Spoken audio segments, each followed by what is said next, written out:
मैं एक छोटी सी बात और कहना चाहता हूँ। ये किस्सा स्वयंभू मनु का है और ये बालकांड में आता है 141वें दोहे के पास, जब वो ये कहते हैं कि पहुंचे जाय धेनुमति तीरा,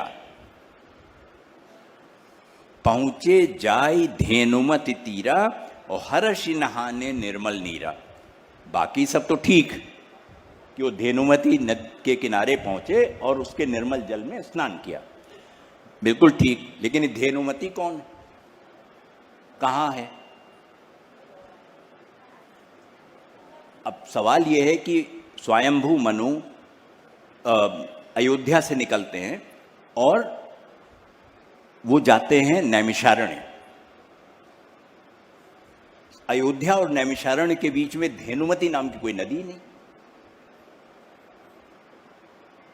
ऐसा तो नहीं हो सकता है कि ये एक कल्पना रही हो और उन्होंने ऐसे ही लिख दिया हो। मैंने बहुत तलाश किया और अंत में मेरे एक मित्र हैं, बहुत बुजुर्ग, आजकल उनको बोलने में भी समस्या होती है, 95 साल के हो गए। उन्होंने कहा हमसे, अयोध्या में ही रहते, उन्होंने कहा पहुंच गए हो तू?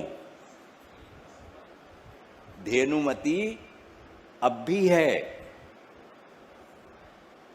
उसका नाम बदल गया है। सिर्फ अनुवाद कर लो, धेनु माने गो और मति गोमती, ये वो गोमती नदी है धेनुमति। और मति क्यों है? मति इसलिए है कि लखनऊ जिन 2-3 चीजों के लिए बहुत प्रसिद्ध है, उनमें से खरबूजा तरबूजा लखनऊ का बड़ा मशहूर माना जाता है। गोमती नदी के तट पर पाए, और वो आज भी उतना ही लोकप्रिय है, पीले रंग का छोटा खरबूजा।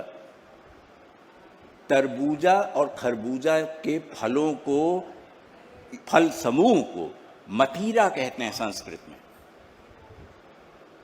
तो ये गो, धेनु का गो और मतीरा का मती मिला के उन्होंने गोमती बना लिया, और हम ये समझ रहे थे कि धेनुमति पता नहीं कहाँ गई, है भी कि नहीं है। बहुत बहुत धन्यवाद।